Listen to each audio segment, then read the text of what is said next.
I hope you're all doing well. We are going to cover section 6 of your paper, which is implementation controls and metrics. And it sounds really daunting, but it's probably the easiest portion of your entire paper. That's why I lumped it together with chapter 10 and chapter 9 together so that you could read them, because chapter 9 was just talking about the rest of our social media strategy, which we talked about on Monday. So tonight we're just going to wrap up really quickly and get down to business with metrics. So all of chapter 6, there's a lot of verbiage. There's a lot of terminology here, but let's wrap it all down to what I need from you from your paper. All I really need for you to do is, you've already set your goals and objectives in that section.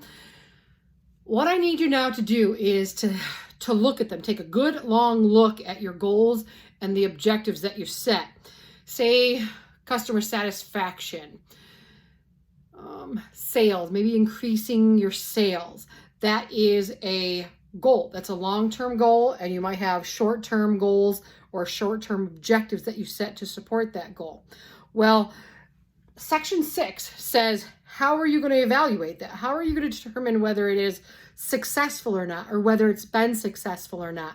So basically, you have to have your goals.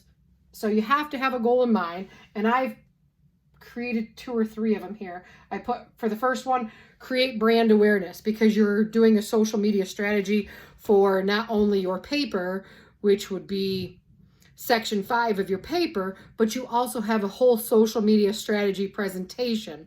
So you might have a goal of brand awareness, getting your brand out there and making sure that customers see your brand. Now, this whole section really comes down to understanding your goal and then setting metrics to really, or kind of measurements basically, of how we actually plan on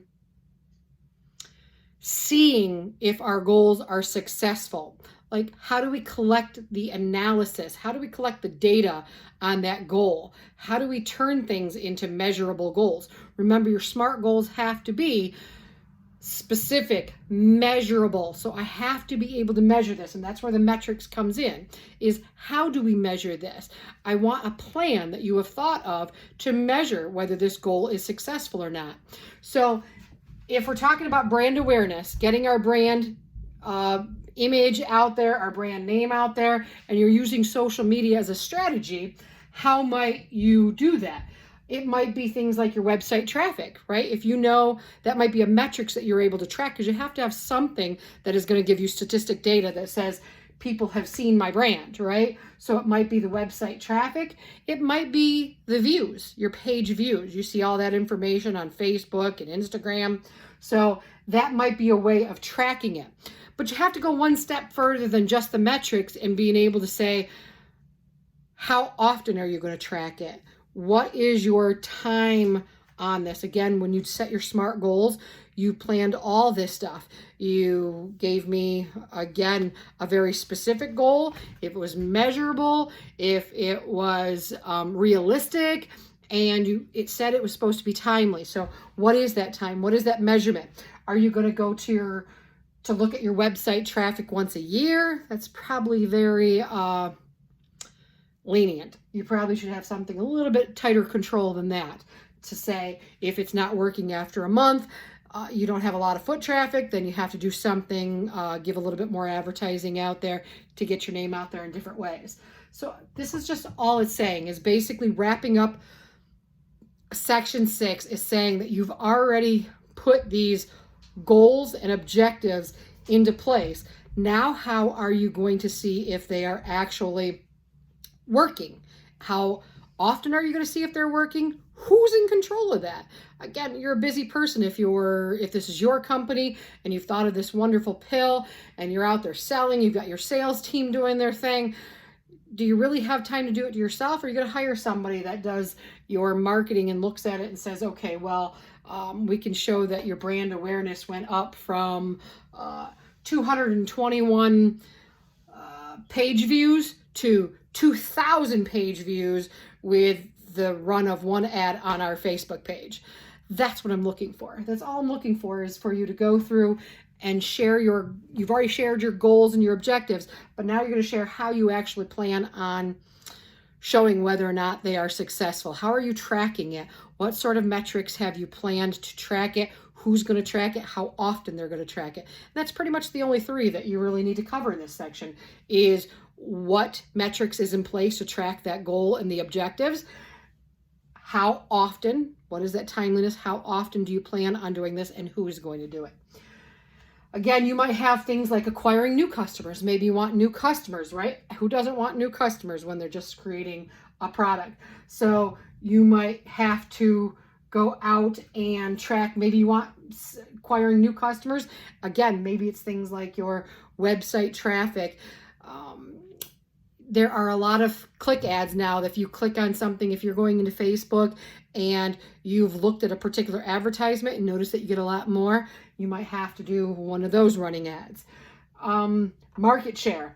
If you want to increase your market share, we've talked about market share in the past.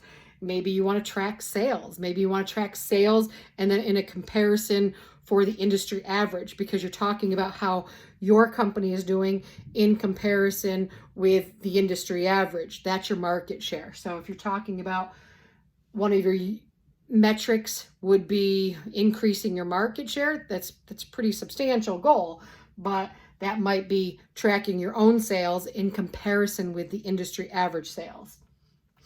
Maybe you want to develop new products. Again, you might track something like how much time does it take for you, maybe like a timeline thing. How long does it take for you to bring a new product through research and development and get it out onto the market? And how much of a time does that take? You might be tracking something like that. Maybe a goal is customer engagement. If you remember from basic marketing, customer engagement is about your customers physically doing something. How are they engaging with your product? Not just purchasing it, but how are they reacting? That's why we handle social media. That's why we deliver social media, is so that we can actually have a relationship with our customers. We can talk to them. When they go on to give a review, we can give them immediate feedback. Oh, we're sorry that you had a problem with the product. Here, call us and we'd be happy to replace your product or take it back and repair it, whatever it is, so that we have that engagement with our customers. How are they on our website? Are they actually interacting? Are they taking surveys? Those type of things. That would be a metrics. Again, in engagement would be something like how many comments. Again, I'm familiar with Facebook because I'm older, but you guys might have the same thing on Instagram and Twitter. How many likes, how many comments, how many shares. All those things are engagements because your customers are physically doing something for your product. They're either on one of your posts, they are liking something, they are sharing it, they are commenting on them. Those are all customer engagement. Some might be negative, some might be positive, but they're all customer engagement. So it really depends on what your goal is. So first you have to have those goals, and that was in our section 4. And section 6 is all about tracking those goals and making sure that we are setting a way to figure out how that goal is going to be measured on whether it was successful or not, how often, and by whom. So all you really have to do is give me a little bit of information on each one of those. Again, reiterate your goals and their basic objectives.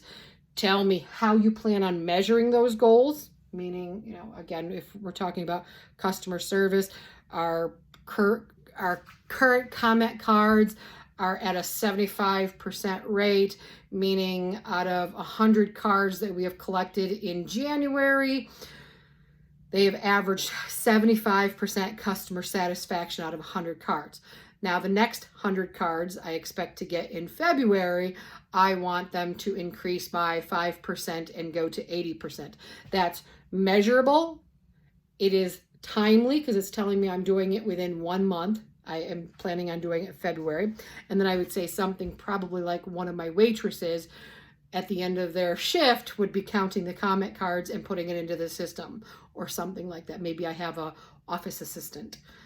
So that's all I've really got to say. I've got to tell the goal, what metrics I am tracking and how often I am tracking those metrics, and who is doing the tracking and who is determining whether that goal was successful or not. The second portion, and I'm not going to make a second video, the second portion of this is what we call a contingency plan. What is a contingency plan? Contingency plan is what if. And you might think a lot of companies don't have such a thing, and that usually creates a big problem. A contingency plan is what happens if I am running a shop full of 100 employees and they are running manufacturing, and all of a sudden our power goes down. What do? Do we send them all home? What happens if the power outage is only 15 minutes long? Do we wait? Has there somebody to contact the Niagara Mohawk or the electric company to see about the potential longevity of the power outage? Is there somebody that makes the call as to whether the employees go home or if they stay for a certain period of time? That's what a contingency plan is. And it might not seem really super important, but if you're in that situation and you've ever managed a situation and all of a sudden an emergency comes up, you might be surprised. I know that during the fall and the spring, we often have a lot of thunderstorms. And I have been in the middle of Walmart when Walmart has gone completely black and all the power's out. We have groceries all over the belts. We have melting ice cream. We have people with disabilities in their wheelchairs. We have dangerous situations because there's no lights on. Usually in that case, the generators pop up, some generators, but the generators usually do not run the registers. So what happens in those situations? That's what a contingency plan is basically saying, do you have any sort of contingency plan for what happens in case of an emergency for your product? So for this paper, I just want one of them for this particular section. Just give me one contingency plan that might have something to do with either the manufacturing or the selling of your product. It could be any contingency plan that you want. It's just part of this section, and it is something you would think for an overall company. But for our section for here, just give me one of them, and that's perfectly fine. It could be any particular. The ones I have up here are, what happens if your computer system crashes? Do you have a backup plan? Do you have everything on paper? Those type of things. Do you have a server that keeps backups of everything? Those are contingency plans since everything is online nowadays.